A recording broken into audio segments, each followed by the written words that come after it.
Assalamualaikum warahmatullahi wabarakatuh. Pada pertemuan kali ini kita akan membahas tentang materi interaksi antar spesies. Dalam suatu komunitas, antar spesies melakukan suatu interaksi, yang mana tiap interaksi akan menunjukkan suatu cara bagaimana satu organisme memengaruhi organisme lainnya. Berikut jenis interaksi yang umum terjadi.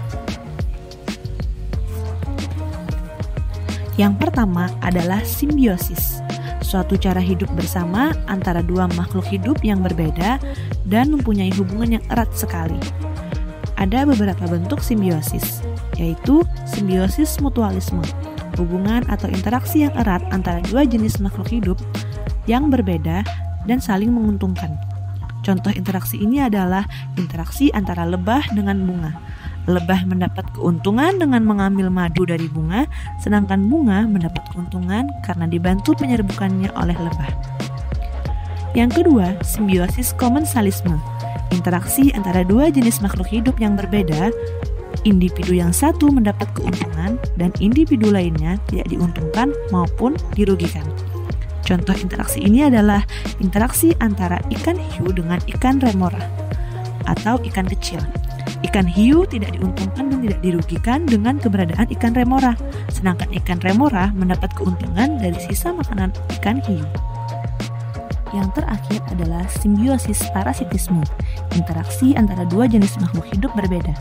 Individu yang satu mendapat keuntungan, sedangkan individu yang lainnya dirugikan pada suatu komunitas. Contoh interaksi ini adalah kutu pada hewan, misalnya pada kucing. Kutu dapat mengisap darah kucing sehingga tubuh kucing akan terasa gatal. Kutu yang berada di tubuh kucing akan mendapatkan tempat tinggal dan makanan. Dalam hal ini, kutu diuntungkan dan kucing dirugikan. Interaksi yang kedua adalah antibiosis, interaksi antar organisme di mana salah satu organisme menghasilkan zat antibiotik atau racun yang disebut juga dengan alelopati yang berbahaya bagi organisme lainnya. Contohnya adalah penicillium yang dapat menghambat atau mematikan mikroorganisme lain yang hidup di sekitarnya. Sedangkan pada tumbuhan kamboja dan pohon gamal mengeluarkan racun yang dapat mematikan rumput atau tumbuhan lain di dekatnya. Interaksi yang ketiga adalah kompetisi, interaksi antara dua organisme dalam hal perebutan sumber makanan, perebutan habitat, atau perebutan pasangan yang dapat merugikan kedua belah pihak. Hal ini disebabkan karena sumber makanan yang terbatas dan wilayah habitat yang sempit. Contoh interaksi ini bisa terjadi antara harimau dan singa yang berkompetisi mendapatkan wilayah kekuasaan. Interaksi yang keempat adalah predasi, interaksi mangsa dan pemangsa antara satu spesies dengan spesies lainnya. Pemangsa disebut juga predator, umumnya berukuran lebih besar dari mangsanya. Hubungan antar spesies ini sangat kuat karena tanpa mangsa predator tidak bisa hidup. Jika predator tidak ada, maka populasi mangsa akan berkembang sangat pesat.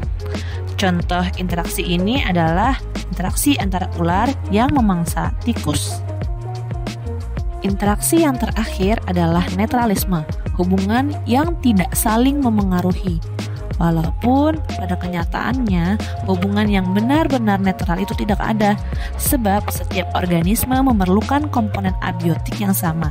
Sedikit banyaknya akan menimbulkan persaingan. Contohnya adalah interaksi antara ayam dan kambing. Demikian pembelajaran pada hari ini. Sampai bertemu di pembelajaran selanjutnya. Terima kasih.